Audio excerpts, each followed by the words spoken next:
Welcome to Recorded in the Dark. Tonight is an experiment. 3 real stories in one recording. Names and details are changed. Everything else is not. Story 1. The Service Elevator. Based on real events, names and identifying details have been changed.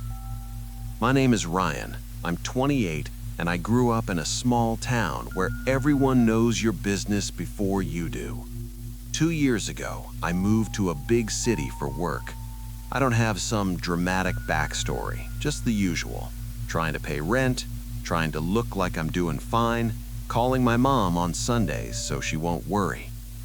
I was working late that night, not because I'm ambitious, because I'd already used up my sick days, and my manager loved urgent emails sent at 9:40 p.m. I left the building with that hollow feeling you get when the city is still alive, but you're already done being a person.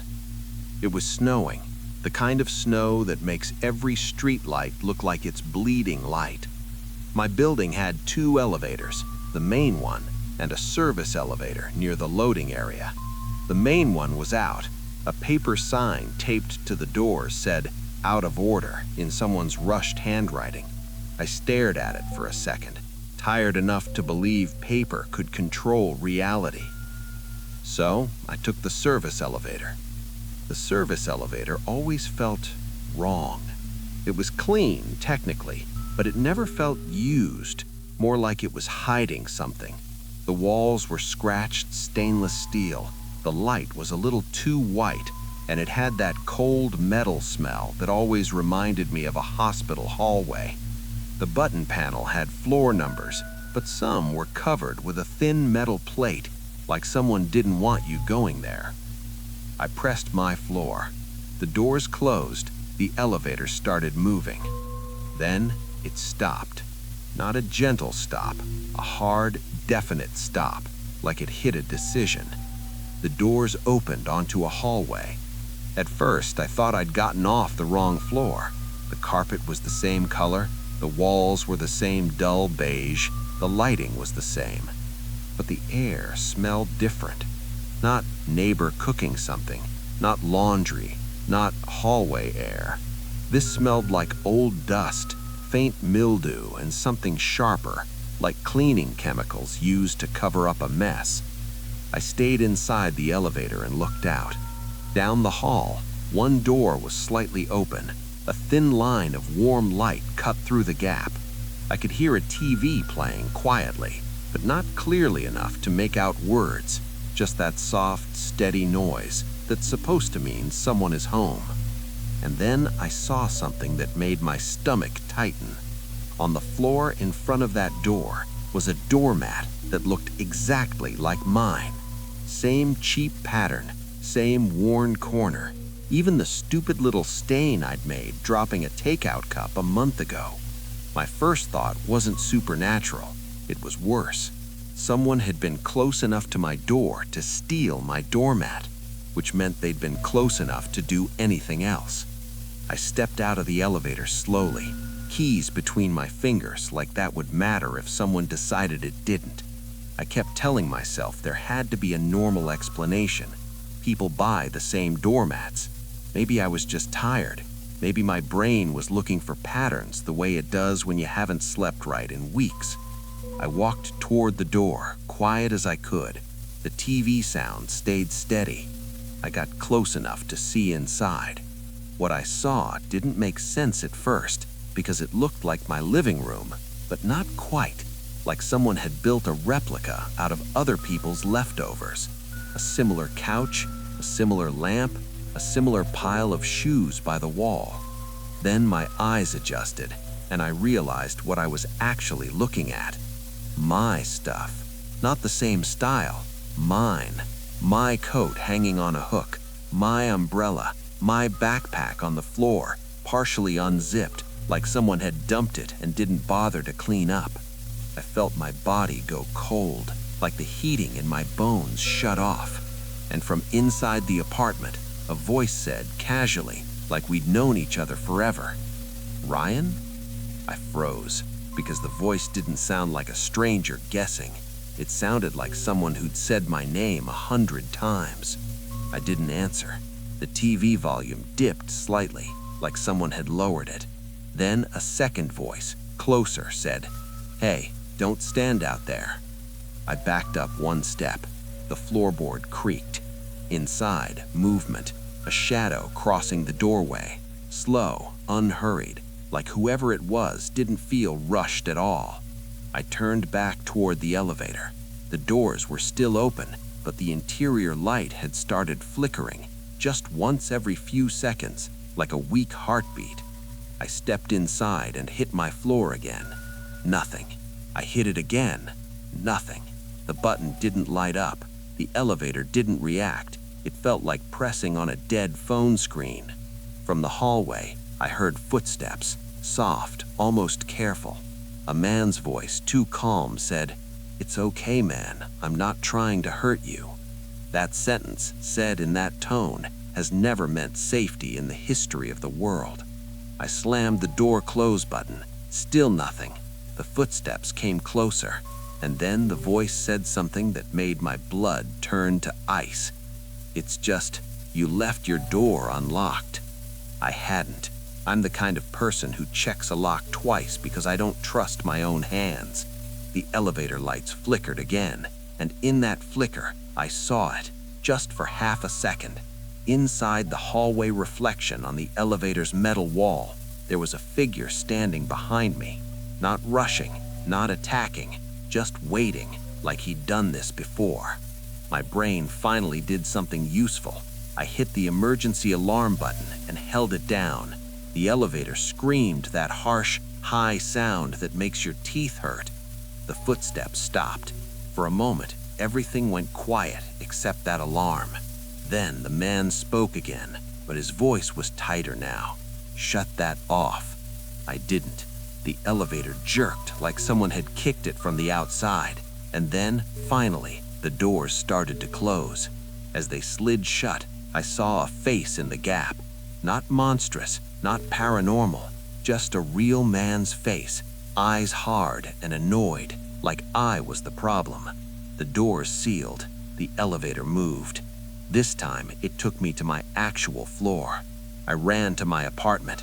My door was locked. My doormat was still there because it had never been stolen. That doormat in the hallway was a copy, a bait. Inside my apartment, nothing looked disturbed, but my closet door was cracked open and my coat hook was empty. Later, when the police came, they told me something I still think about when I can't sleep. That building had a closed floor being renovated, and someone had been living up there for weeks. Wrong place, wrong time. And if the main elevator hadn't been broken, I would have never taken the service elevator. Story 2. The Lights That Lead. Based on real events, names and identifying details have been changed. My name is Javier. I'm 31, and I moved to the city from a tiny border town where the darkest thing at night is the road outside your house, not the people around you. I work nights. That matters because your body starts to believe the world is supposed to be empty. You normalize things you shouldn't. You stop trusting your own instincts because you're always tired. That night, I was walking home after a late shift. It was cold enough that the air felt sharp in my lungs. Snow wasn't falling hard, just drifting, lazy and quiet. I took a shortcut through side streets. I'd done it before. The first streetlight turned on as I stepped under it. Normal, motion sensors. The next one turned on early, before I reached it. Then the next.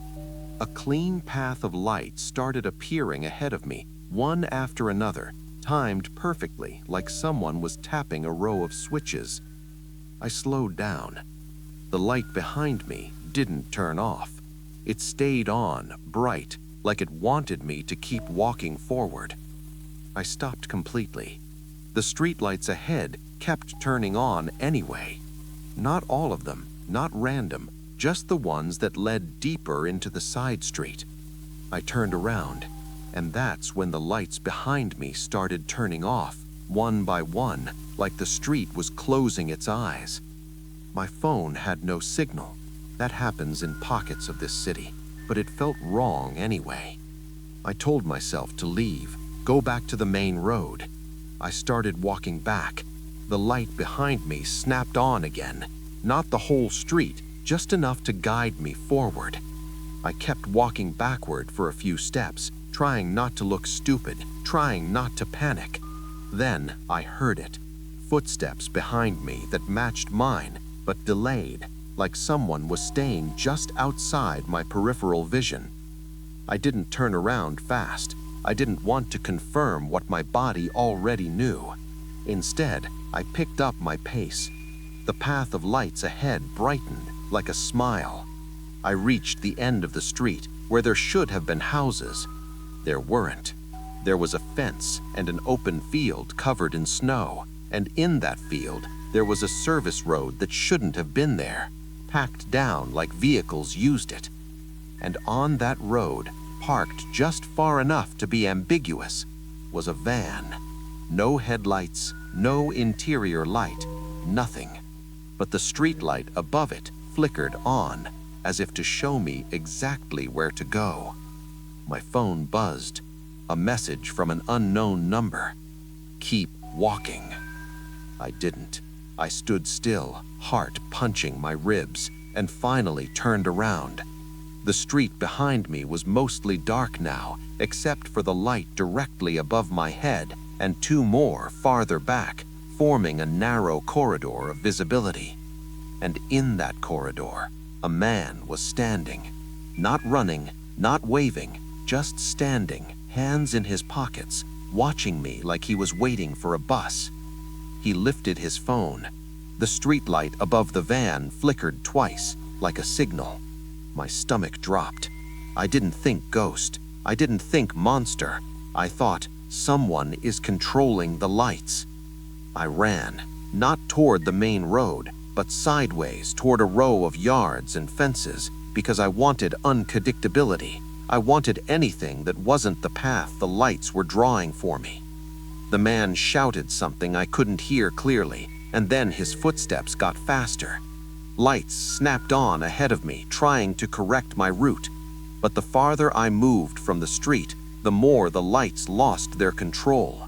The world stopped guiding me and turned back to normal darkness. I jumped a fence, tore my glove, felt the sting of cold on bare skin, and ran until I saw a gas station sign glowing like salvation. I didn't stop until I was inside, under fluorescent lights, with cameras above me and other humans nearby. When I looked back toward the side street, the lights there were off, all of them. The cashier asked if I was okay. I tried to answer and realized my voice was shaking. Later, when I filed a report, a cop told me something in that careful, neutral tone they use when they don't want to scare you. The city had recently upgraded streetlights in that area to smart units. Maintenance could control them remotely, and someone had been impersonating a worker. Wrong place, wrong time, and the lights weren't leading me home. They were leading me somewhere else. Story 3. The Voicemail. Based on real events, names and identifying details have been changed. My name is Ethan.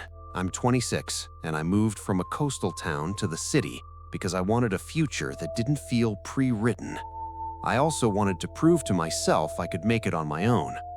I lived alone in a small apartment, thin walls, loud pipes, a hallway that always smelled like someone else's dinner. New Year's Eve is usually noisy where I live. People shouting, fireworks, sirens, laughter, the whole world trying to pretend it's brand new. At 11:58, my phone buzzed with a voicemail. Unknown number, no caller ID. I almost ignored it. Almost.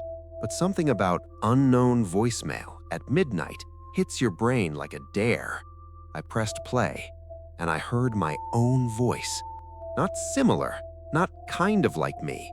Mine.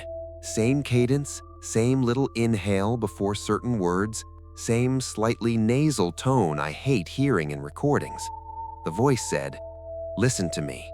This is you. Don't hang up." My stomach tightened so hard it felt like I'd swallowed a fist. The voice continued, steady, controlled. "At 111, someone's going to knock. Don't open the door. Don't talk. Don't even ask who it is." I stared at the screen, confused and suddenly sweating despite the cold. Then I looked at the voicemail timestamp. It was dated next year.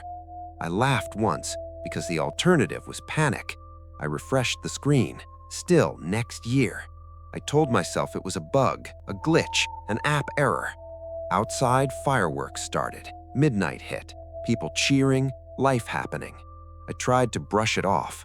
I made coffee, put on a show, sat on my couch like if I stayed normal, the world would stay normal with me. At 1:10, my phone buzzed again. Another voicemail. Unknown number. I didn't press play. I just stared. Then I heard the knock. Not loud, not angry, polite, like someone who belonged there. I didn't move. The knock came again. Then a voice, gentle, almost embarrassed, spoke through the door. "Hey, it's me. Open up." My voice. Perfect. My skin went cold. My eyes watered from adrenaline. The voice outside laughed softly. "Come on, don't do this. I know you're awake." I backed away from the door until my shoulders hit the wall opposite, heart beating so hard it felt like the whole apartment could hear it. My phone buzzed. The second voicemail started playing by itself, and my own voice, coming from my phone, whispered, "Don't answer. Don't talk. Don't get close to the door." Outside, my voice got quieter, closer. "Just let me in." I don't know what terrified me more, that someone had cloned my voice or that they were confident enough to use it standing in my hallway. I called emergency services without speaking, just hit the call and left it open, phone in my shaking hand. I didn't want my voice on that line. The knocking stopped. For a few minutes, there was nothing but the sound of my own breathing. Then I heard a different sound. A door down the hall opening quickly, footsteps running away. When the police showed up, they found the lock on the building's side entrance had been tampered with. They told me a group had been hitting apartment buildings using social engineering, trying to get someone to open up just a crack. They couldn't prove the voice cloning part, not officially, but one officer said quietly, like he didn't want it in a report, "People can fake voices now. Don't put too much of your voice online." The next morning, I deleted a bunch of old videos I'd posted over the years. Stupid clips, short rants, nothing special. I didn't know what they had used or how much they had of me, but I know what I heard. It wasn't a ghost outside my door. It was something worse. A person using me as a key. If you made it all the way to the end, thank you. Seriously. Which story felt the most real to you? The elevator, the streetlights, or the voicemail? Comment 1, 2, or 3 and tell me what part got under your skin. If you've ever had a wrong place, wrong time moment, share it in the comments. I read everything, and your stories might inspire the next episode. Like the video if you want more realistic horror, subscribe for new uploads, and remember, sometimes the scariest thing in the dark is realizing you're not alone.